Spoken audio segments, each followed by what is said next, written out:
जय हिंद बच्चों, वेदांत क्लासेज में फिर से आपका स्वागत है। अभी तक हमने माध्य के दो तरीकों के बारे में पढ़ा है। मैंने दो पहले वीडियो अपलोड किए।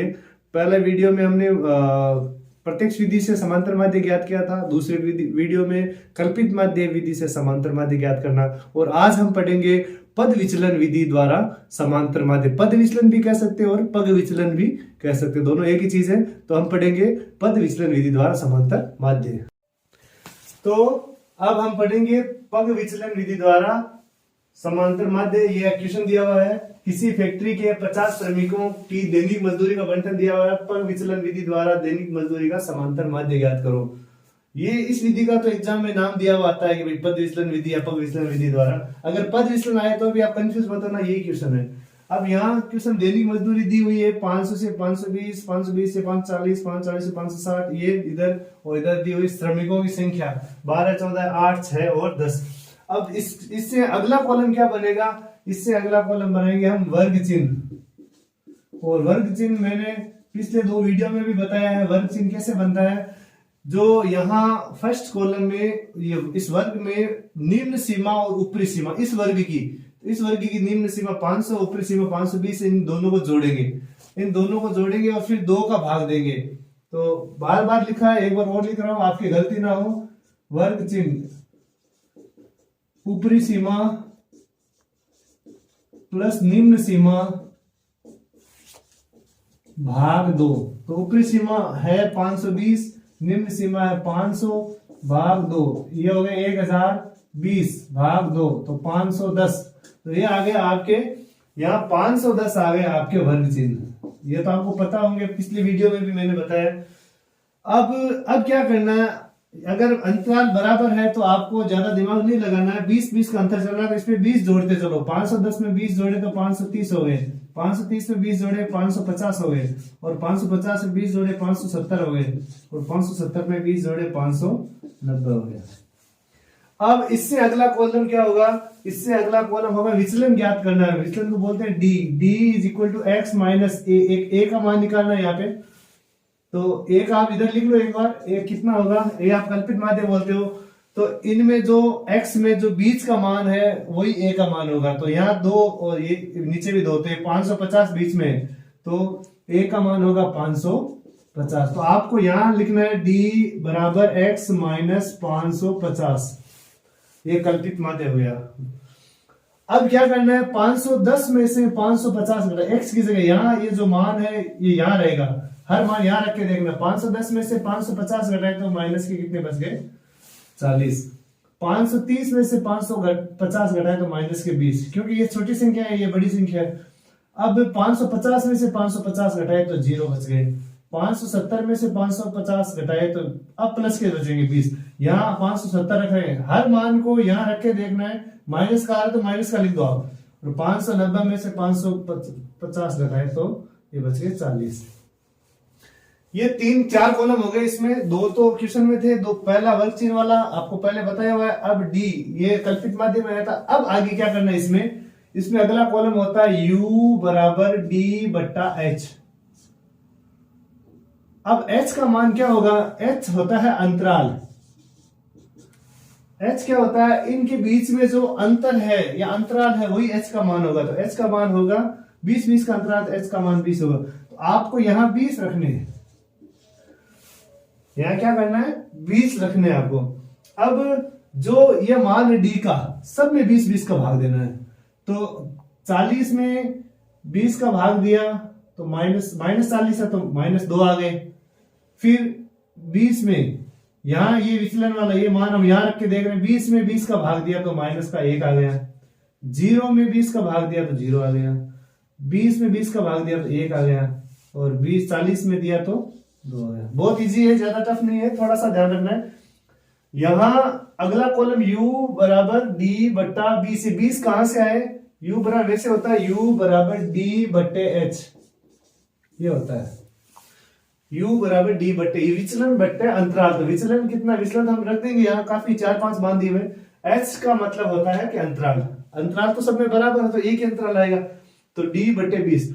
अब d का मान ये रखे, -40 रखा, 20 का भाग दिया तो -2 आ गए। -20 रखे, 20 का भाग दिया तो 1 आ गया। माइनस का, फिर जीरो, जीरो में 20 का भाग दिया तो जीरो आ गया, 20 में 20 का भाग दिया 1, सब में 20 का भाग देके देखना यहाँ लिखना है। अब अंतिम कॉलम क्या होगा इसमें, एफ यू, अंतिम कॉलम होगा एफ। अब क्या करना है, अंतिम column banana F you. F you का मतलब आपको पता है कि दो के बीच में अगर कोई चीज नहीं, इसका मतलब ये होगा एफ और यू का जो कॉलम है उसको गुणा करना है। एफ कौन सा है, ये है, यू कौन सा है, ये इधर वाला कॉलम है, तो इन दोनों को गुणा करना। तो 12 को 2 से गुणा किया तो कितने आए, ये बात ध्यान रखना है। गुणा करते समय आप कभी कभी ये होता है कि अपन इसको इससे गुणा करना है, बीच में ये हो जाता है गुणा, ये नहीं करना। ध्यान से देखिए कि एफ और यू, 12 और 2 को गुणा किया माइनस के 24, फिर 14 और माइनस 1 को गुणा किया माइनस के 14, फिर 8 और 0 को गुणा किया 0, फिर 6 और 1 को गुणा किया 6, और फिर 10 और 2 को गुणा किया 20। ये आ गया आपके एफ यू कॉलम। अब आपको मैंने पहले बताया था जिसमें कॉलम उसी का योग होगा जहां एफ लिखा हुआ है, तो यहां एफ का योग होगा, तो यहां लिखेंगे सिग्मा एफ। जब भी योग करते हैं तो सिग्मा लिखते हैं, तो सिग्मा एफ, यहां इन सब को जोड़ेंगे तो कितने हो गए, 2 4 6 8 14 26, ये 20 हो गए, 2 3 4 5 50 हो गए।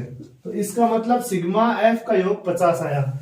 अब कहीं भी एफ नहीं है, लास्ट वाले में एफ यू, तो यहां लिख दो, योग कर रहे हैं सिग्मा एफ यू। लेकिन ये ध्यान रखना है कि प्लस वाले अलग जोड़ने, ये दोनों माइनस के, माइनस एक चिन्ह की संख्या जुड़ती है, इनको जोड़, माइनस के कितने हो गए 38, 38 हो गए, 24 और 14 38 हो गए, और 20 और 6 हो गए 26।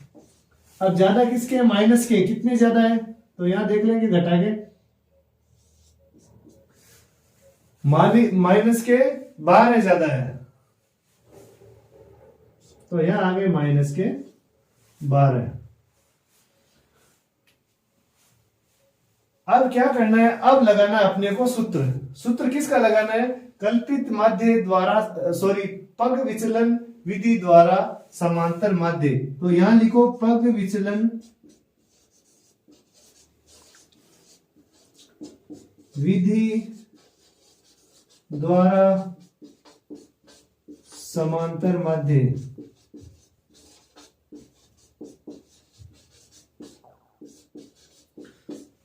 अब यहां सूत्र लेना, देखो सूत्र का बहुत इंपॉर्टेंट रोल होता है। अगर आपका सूत्र गलत है तो आपका क्वेश्चन अपने आप गलत हो जाएगा। इसलिए मैं एक क्लास रखूंगा आगे जिसमें केवल जो आपकी बुक्स के पूरे सूत्र है, पूरी प्रश्नावली 16 प्रश्नावली होंगे, जितने भी सूत्र महत्वपूर्ण सोल्ट में, उनको मैं एक क्लास में पूरा करवा दूंगा और फिर उसका पीडीएफ भी उपलब्ध करा दूंगा। तो आप उसमें से याद करना, बहुत कम समय है, और आप उसको सूत्रों को ज्यादा से ज्यादा याद करें ताकि किसी भी प्रश्न में गलती न रहे और आपके ज्यादा मार्क्स बने।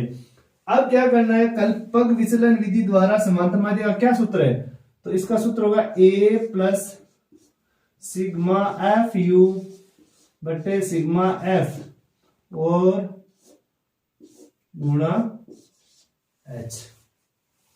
ये इसका सूत्र होगा किसका, पग विचलन विधि द्वारा कल्पित माध्य का, समांतर माध्य का।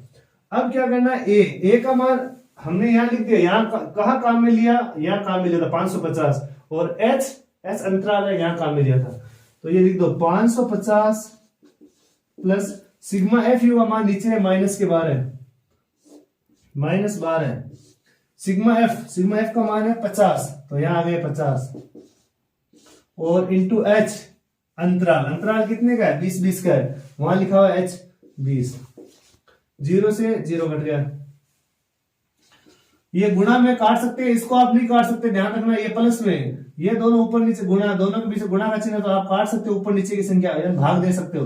550, अब प्लस और माइनस, ये प्लस और ये माइनस गुणा होकर हो जाएंगे माइनस, 12 और 2, 12 को 2 से गुणा किया 24 और बटे 5, तो 550, अब 24 में 5 का भाग देंगे, तो 24 भाग 5, 5 का 4 बार गया भाग, 4 बच गए, इसमें नहीं जा रहा तो यहाँ दशमलव लेंगे, तो 0 और 8 पंजे 40, तो ये हो गए 4.8।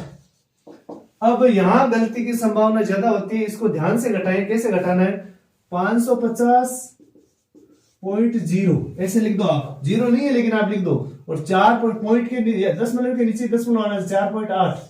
अब इनको घटाएंगे 545.2, तो यहां लिख दो 545.2। अब आगे क्या लिखना है, ये क्या चीज है, ये दैनिक मजदूरी। यहां लिखा हुआ है रुपए में तो वहां रुपए लिखने, या वर्षों में तो वहां वर्ष लिखने, या प्रतिशत में तो वहां प्रतिशत लिखने। तो यहां लिखने रुपए। यह आ गया आपका समांतर माध्य। अब लास्ट में वो लाइन लिख दो, अतः दैनिक मजदूरी का माध्य, दैनिक मजदूरी का माध्य ये हो गया 545.2 रुपए।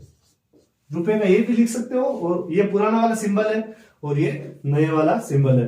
तो आपके ये हो गई पग विचलन विधि। तो ये मेरा तरीका था पद विचलन विधि का, इजी तरीके से समझाने की कोशिश की है। आप ये पढ़ने के बाद अपने जो बुक में क्वेश्चन दिए हुए हैं उनको ज्यादा से ज्यादा हल करें, ताकि आपके समझ में आ जाए। और आपको ये वीडियो कैसा लगा कमेंट बॉक्स में जरूर बताएं। अगर आपने अभी तक हमारे चैनल को सब्सक्राइब नहीं किया तो सब्सक्राइब करें, अपने दोस्तों तक पहुंचाएं और अच्छी तैयारी करें, अपने घर वालों के सपनों को पूरा करें और उनकी उम्मीदों पर खरा उतरें। Thank you.